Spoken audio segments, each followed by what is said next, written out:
Dios solo antes de crear los cielos y la tierra? ¿Quién estaba ahí con él? Jesús. Aunque no se llamaba Jesús, ¿verdad? Jesús se llamó aquí en la tierra, pero sí estaba Jesús o la Trinidad. Vemos en Jesús dijo en Juan 17:5: ahora pues, Padre, glorifícame tú al lado tuyo con aquella gloria que tuve contigo antes, ¿verdad?, que el mundo fuese. Entonces sabemos que había una relación entre Dios Padre, Dios Hijo y Dios Espíritu Santo aún antes de la creación de todo lo que está a nuestro alrededor.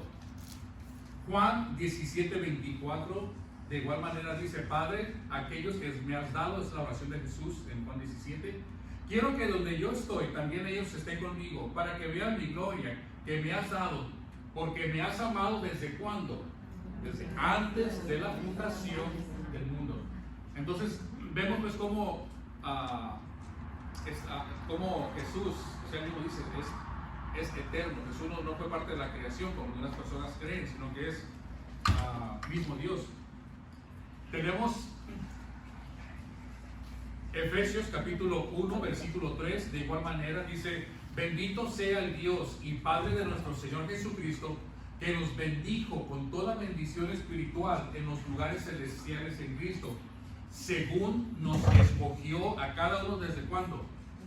Desde luego, antes de la fundación del mundo. ¿Okay?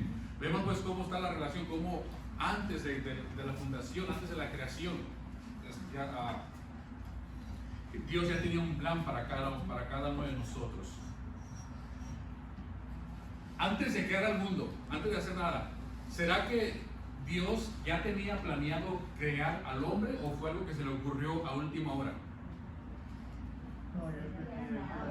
Ya tenía planeado, ¿verdad? Vemos en Efesios, ahí está, Efesios 1:3, dice: nos escogió en Él antes de la fundación del mundo. O sea que antes de que Dios creara todo, cuando hay personas que ven este versículo y lo utilizan para hablar sobre de que hay escogidos y que hay seleccionados, pero a mi punto de vista aquí se refiere a la humanidad. Dios escogió la humanidad antes de la fundación del mundo. Se refiere a todo hombre creado y todo ser humano. Cuando Dios creó al hombre, otra pregunta, ¿lo creó para ser eterno o para que muriera al principio? Eterno. ¿Por qué? Porque no había venido todavía, no sabía que iba a venir a ser gente a tentarnos. Pienso que su plan no era que viviéramos. Bueno, miren, hay personas que dicen que la muerte física, o sea, la muerte física del cuerpo, llegó al mundo a consecuencia del pecado, y que al principio Dios creó al hombre para ser eterno físicamente, ¿verdad? Que nunca iba a morir. Vamos a ver qué dice. ¿Será que sí o que no? Romanos capítulo 5 versículo 12. Por tanto, como el pecado entró en el mundo por un hombre, y por el pecado la muerte, así la muerte pasó a todos los hombres por cuanto todos pecaron. Ahora, cuando habla de muerte, ¿a qué muerte se refiere? ¿Está hablando de la muerte física o la muerte espiritual? ¿A qué muerte se refiere? Espiritual, ¿verdad? Jesús dijo: sígueme. Cuando el hombre le dijo que lo quería seguir, pero deja entierro a mis padres, Jesús le dijo: deja que los muertos entierren a sus muertos. Claramente aquí vemos los dos ejemplos. Uno es la muerte espiritual y otro es la muerte física. Un muerto no puede enterrar a otro muerto. Entonces Efesios también 2:1 dice: y Él les dio vida a ustedes cuando estaban muertos. Está hablando de la muerte espiritual, y en sus delitos y pecados, y aún estando nosotros muertos en pecados, nos dio vida juntamente con Cristo. Ahora le voy a dar mi punto de vista. Cuando Dios se dirige a Adán, antes de que pecara Eva y que se comiera el fruto en el huerto del Edén, que Dios le dice a Adán: mas del árbol de la ciencia, del bien y del mal, no comerás, porque el día que él comieres, ciertamente, ¿qué va a pasar? Vas a morir. Si la muerte no existía, sería difícil de que Adán entendiera a qué se refería Dios con morir, ¿verdad? Entonces, si Dios le dice, no vas a morir, pues Adán hubiera, bueno, ¿y qué es morir? Yo no sé, yo no he visto a nadie morir, no conozco la muerte. La advertencia que Dios le dio no habría tenido sentido para Adán si no hubiera la muerte. Para entender lo que Dios le decía, era necesario que Adán supiera lo que era la muerte, ¿okay? Y para saber lo que era la muerte tenía que existir. Sin la muerte física, el planeta Tierra muy pronto se hubiera vuelto inhabitable. ¿Okay? Y probablemente, imagínense, todas las personas que han nacido desde los tiempos que nunca hubieran muerto. Probablemente muerto alguna muerte. Quizás no estamos diciendo que si te disparaban o si te caes de un edificio de 20 pisos no ibas a morir. Probablemente ahí sí iba a morir la persona, pero no morir de vejez, de enfermedad, sino sería muerte accidental. Entonces, sin la muerte física, el planeta Tierra se hubiera vuelto inhabitable. Al ser inhabitable, la reproducción, lo que recuerden que Dios le dijo ir y multiplicados, pues ya no sería necesario. El planeta Tierra no está creciendo. Si la población creciera, pues llegaría a un límite la población. Pablo escribió: Pablo, siervo de Dios y apóstol de Jesucristo, conforme a la fe de los escogidos de Dios y el conocimiento de la verdad que es según la piedad, en la esperanza de la vida eterna, la cual Dios, que no miente, prometió desde antes de los principios de los siglos. ¿A qué vida eterna se refiere? ¿A la vida física o a la vida espiritual? A la vida espiritual. Entonces, Dios nos creó para ser eternos, pero de una manera espiritualmente, no físicamente, porque inclusive aún en la actualidad sabemos que vamos a morir, el cuerpo muere, pero nuestra alma es eterna, ¿okay? El alma sí es eterna, el cuerpo no. Desde un principio así Dios lo puso.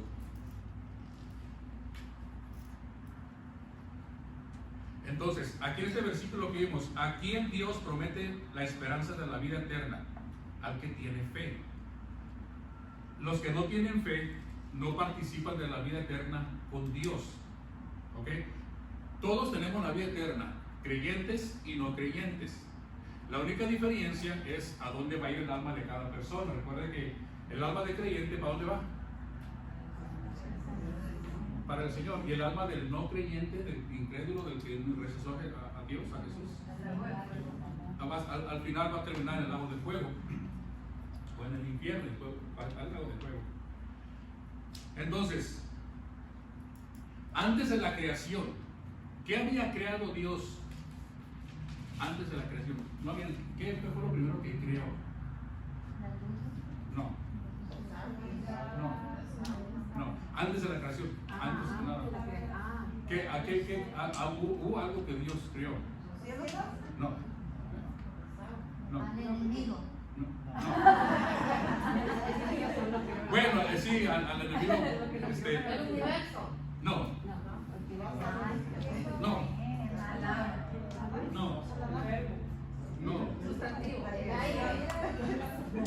A los ángeles. Y me dicen, y los chistosos que me dicen como siendo tan fácil, que era la respuesta que iba a dar, ¿verdad? Entonces, Éxodo 17:14. Mira, el libro de Job describe a los ángeles adorando a Dios mientras Dios estaba creando al mundo. Es Job 38:4. No lo traigo en la pantalla, pero se lo voy a leer.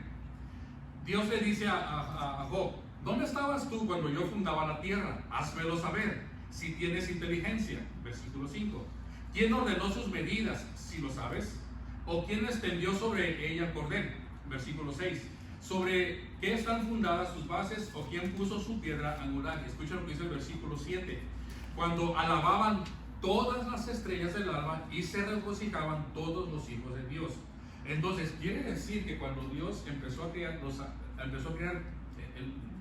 la tierra, los ángeles ya existían, ellos estaban viendo toda la creación. Entonces, los ángeles fueron creados antes que nosotros. ¿Quedó bien?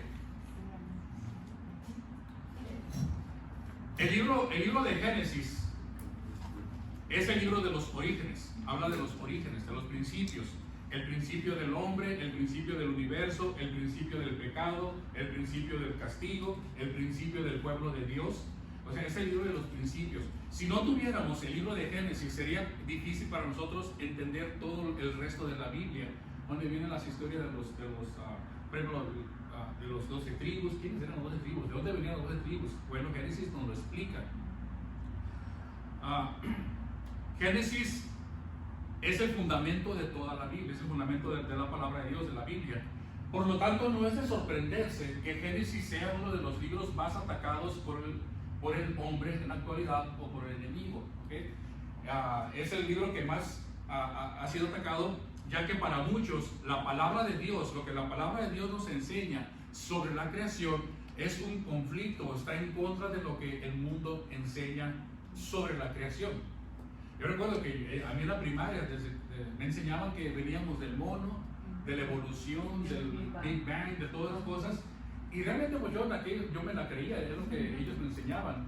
Pero ya viendo lo que la palabra de Dios dice, nos damos cuenta de que es totalmente erróneo, ¿verdad? Se me hace chistoso de que los científicos digan que nosotros venimos del mono, cuando en realidad, nunca he visto que le hagan transfusión de sangre a un mono para un hombre, pero sí, o que saquen un órgano a un mono para ponérselo a un hombre. Eso no ha ocurrido jamás. Sin embargo, ha ocurrido con creo que los puerquitos, ¿verdad? Pero todavía piensan. ¿Quiénes? ¿Los puercos? No. Ah. Que todavía piensan del mono. Pues hay muchos que actúan como monos. Un hombre dijo, sí, es que la ciencia, el hombre viene del mono, así empezó, y le dije, y cuando nacieron sus hijos, nacieron como un mono, y se enojó, dijo, no. Sí, entonces es por eso que ha sido uno de los libros más atacados. Hay muchas teorías. La ciencia tiene teorías, ¿okay? Es algo que no está fundado, es una teoría, es una creencia. La palabra de Dios habla sobre la verdad de cómo fue fundado. Y créanme que la ciencia, a pesar de todo lo que ha avanzado, nunca ha podido contradecir lo que la palabra de Dios enseña. Jamás lo ha podido hacer. Sí, lo confirma cada vez, al contrario. La Biblia habla de cómo Dios creó el universo solo con hablarlo. ¿Okay?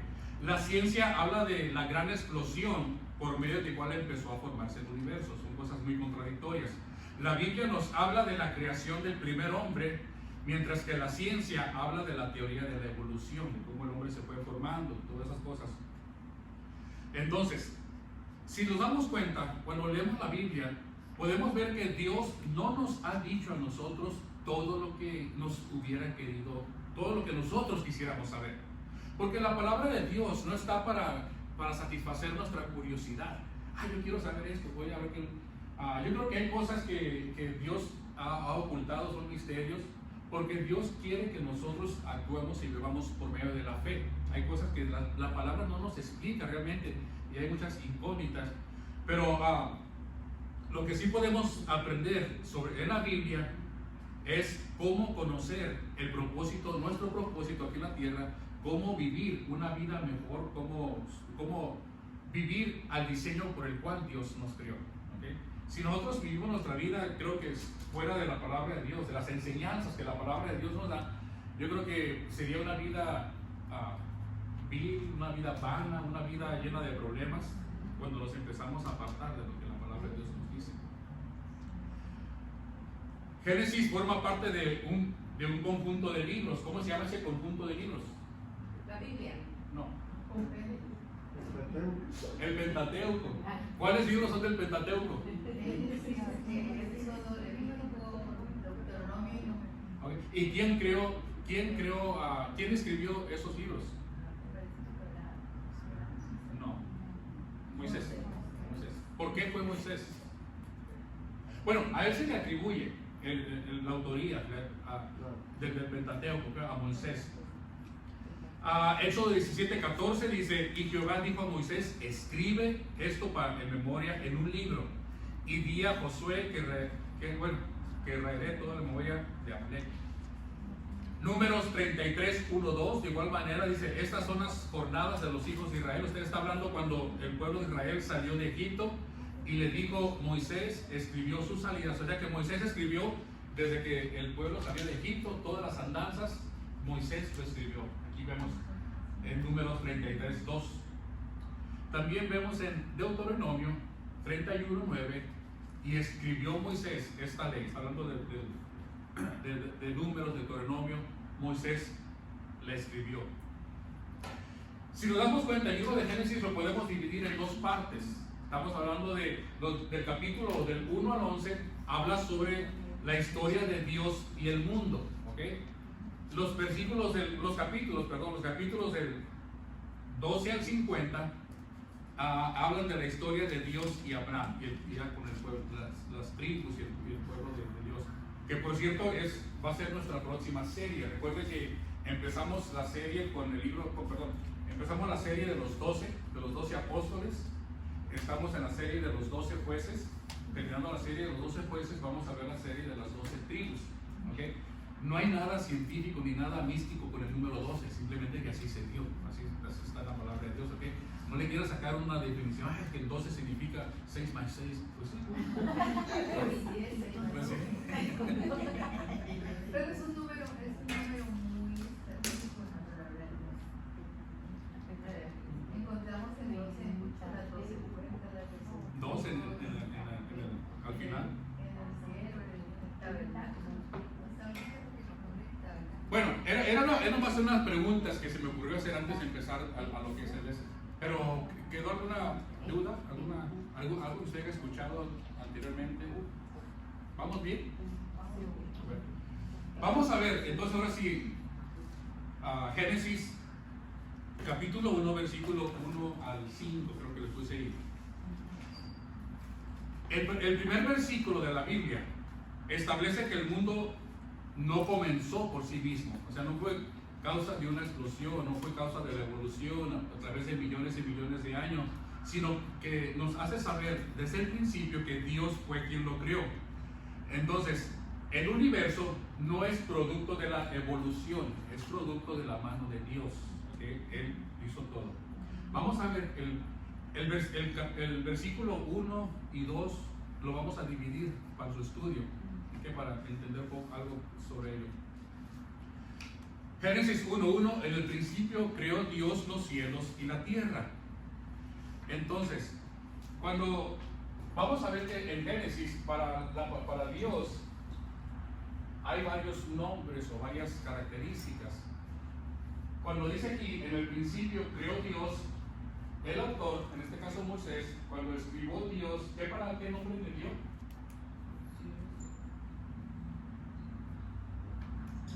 Elohim. ¿Okay? Es uno de los que conocemos como nombre de Dios.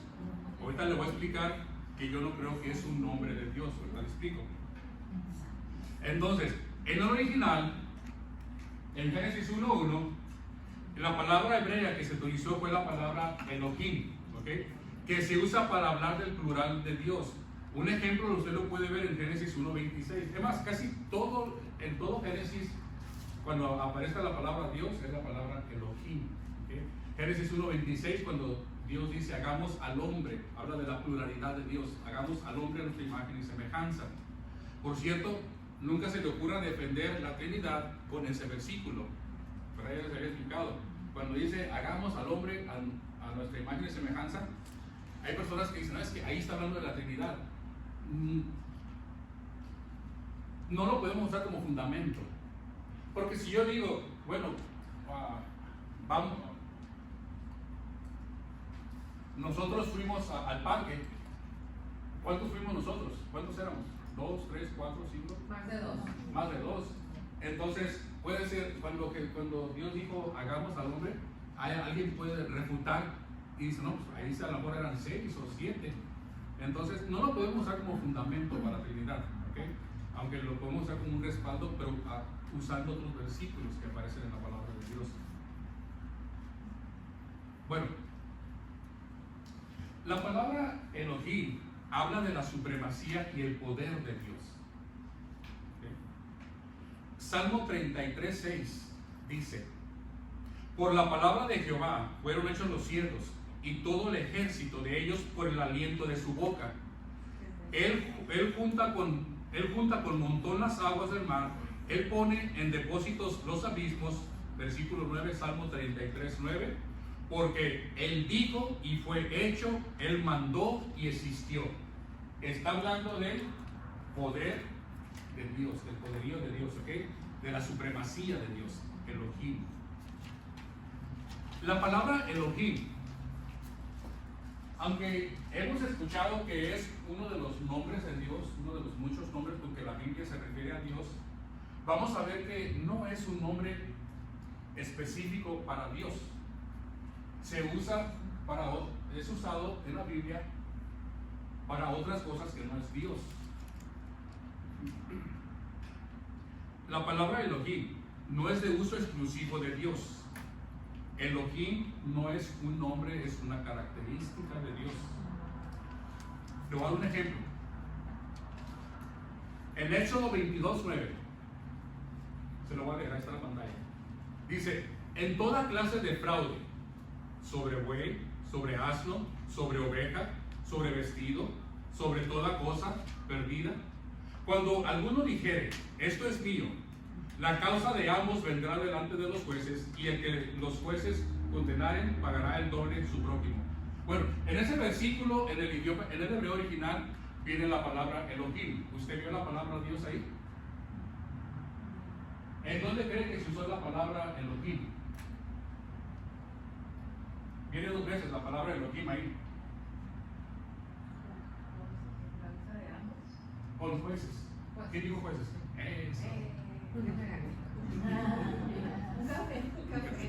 Entonces, si la palabra jueces en el original es la palabra Elohim, lo mismo que usamos acá. ¿Okay? Entonces, no es un nombre específico que se le da a Dios, es una característica. Claro, no está diciendo que los jueces son dioses, está hablando de la característica de supremacía o el poder que ellos tenían para juzgar. ¿Ok? Y vean la diferencia nomás. Luego otro ejemplo. Salmo 8:5. Les has hecho poco menor que los ángeles y los coronaste de gloria y honra. ¿Dónde viene la palabra Elohim? Por ahí está la palabra Elohim, en el original. ¿Cuál vendría siendo? Ángeles. La palabra ángeles es la palabra Elohim. Entonces, ve cómo no es específico, no es un nombre de Dios, sino se utiliza en diferentes aspectos. ¿Okay? Lo que pasa es que, según lo que yo estudié, estaba el nombre de Jehová Dios, era un nombre que no podían, ni siquiera los judíos lo hablaban. Entonces ellos utilizaban otra serie de palabras como para referirse al gran Dios, al gran Dios. Entonces por eso le dan ese nombre. Sí, y usted va a escuchar estudios que dicen, este es uno de los nombres de Dios. En realidad, no me voy a pelear si usted dice que es uno de los nombres. Lo que yo entiendo es una de las características de Dios, ¿verdad?